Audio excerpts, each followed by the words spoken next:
Good evening. Welcome to Connect. I am Jacob Brier, Barrington Town Council, and I'm taking an opportunity once again to connect with you during this period of social distancing, share some of my thoughts and different things I've been trying to do to help support our community through this unique and challenging time. An idea that I'd like to focus on, and I've come with some structure to how I'll be handling these videos. This is a new experience for me. A few weeks ago, when I broadcast my first Connect episode, was the first time I had done a live stream, learning the technical side as well as the presentation side of this. So the way I'd like to run these going forward is on the Wednesday show, I'll talk in generalities about a topic that I find interesting and I think others will find interesting and relatable, and will help share some perspective that we can all take with us through this period. And then on the Sunday show, I'll have put a bit more research into it, share more in-depth information about what informed my thinking on this issue and what I hope others can take from it. And the issue for this week that I'll touch on tonight and then expand on Sunday is the idea of looking foolish in the end. And what I mean by that is that we're going through a period of time where we've drastically and dramatically changed our way of life for a number of weeks already. We're in our 5th week of this in Rhode Island. Other parts of the country are forward or behind where we are. But we have dramatically changed our way of life in a very short period of time. And we're doing it because of a very serious, very threatening situation that we're confronted with, in order to buy time for our medical facilities and medical professionals to prepare for surge, or hopefully some communities might be able to avoid a surge altogether in this, and then to keep everybody safe for an extended period of time until a vaccine and some serious treatments for this virus and the COVID disease can be developed and brought to the population. And so there's a lot of concern at the beginning of this, whether it's politicians, officials, and anybody in a position of authority has to weigh the concerns of doing too much versus doing too little, and how does each of those play out. And a serious concern of anybody who's responsible for a community is going to be, to what lengths do I have to go to protect people? Shutting down the economy, which is effectively a large part of our economy has been shut down. That is a huge step to take. And it comes with a lot of risk. And the risk that it comes with is very real. It's not purely political risk or fearing looking bad or shame. It's people's livelihoods. And so in order to take that step, you really need to be sure that it's what's needed in order to save lives, in order to meet the challenge head on.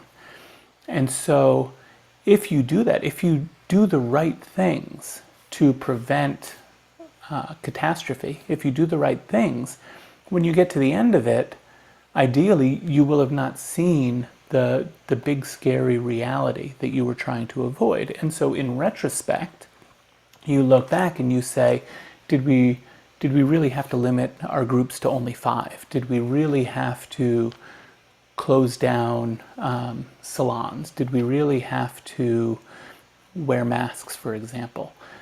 All of those things that are being done now will come into question in the end.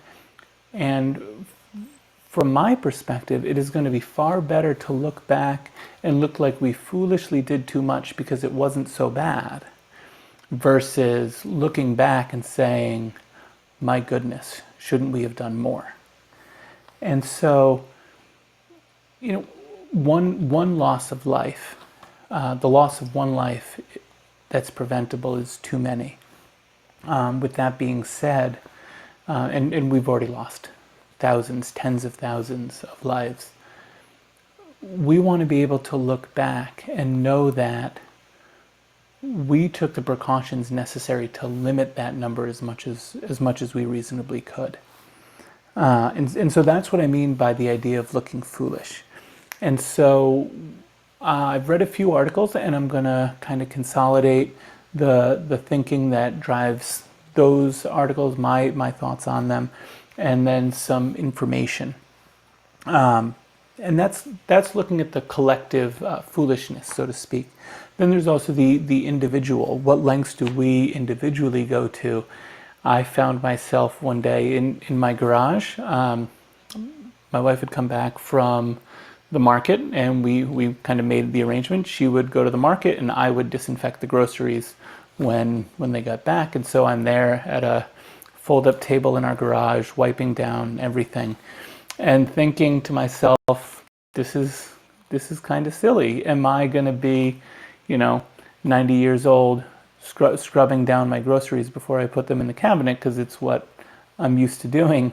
And the grandkids say, why is Grandpa doing that? Well, he grew up during the COVID crisis of 2020.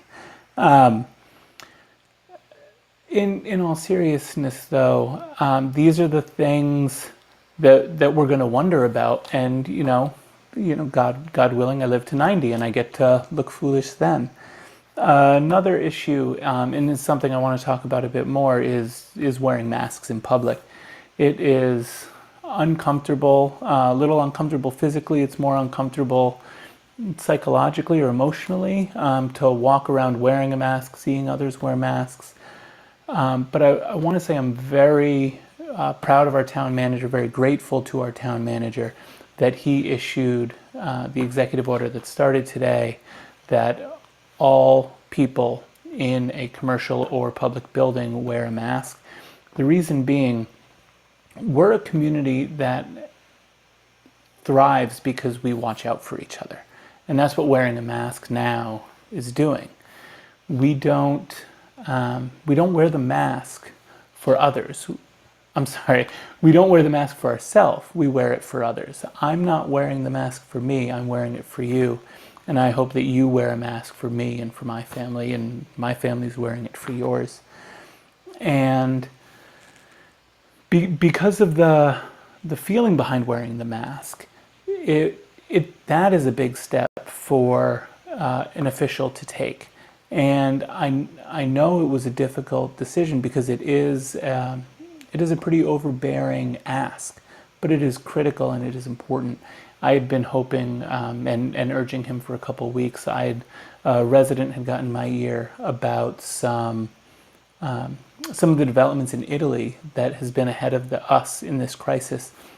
This person had lived in Italy for quite some time and is following their local news and seeing the evolution of their regulations.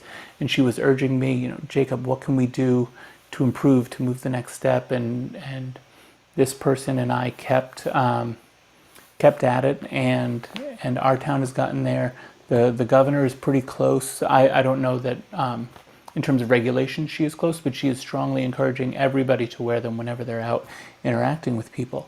And this is something that does, we're going to look back at this time, and that's going to be a very significant thing that we see. It's very visual. It's literally, it's masking us through this. But I'm choosing to look at it also as a symbol of what we're willing to do for one another. And one thing I want to discuss next week, and it's something that I identify in the resident who was encouraging me on this mask issue, is we'll be looking at the places that are doing very well. And I'd like to pause here and show you, this is a chart that I've been tracking. The data all comes from the Rhode Island Department of Health, from their website, and I spoke with one of their data folks, and and confirmed with him how I was planning to use the data, how I was going to show it, and for what purpose, and got his okay on this. And what I've been doing is tracking every day the total number of positive cases and the total number of positive cases in Rhode Island and the total number of positive cases in Barrington.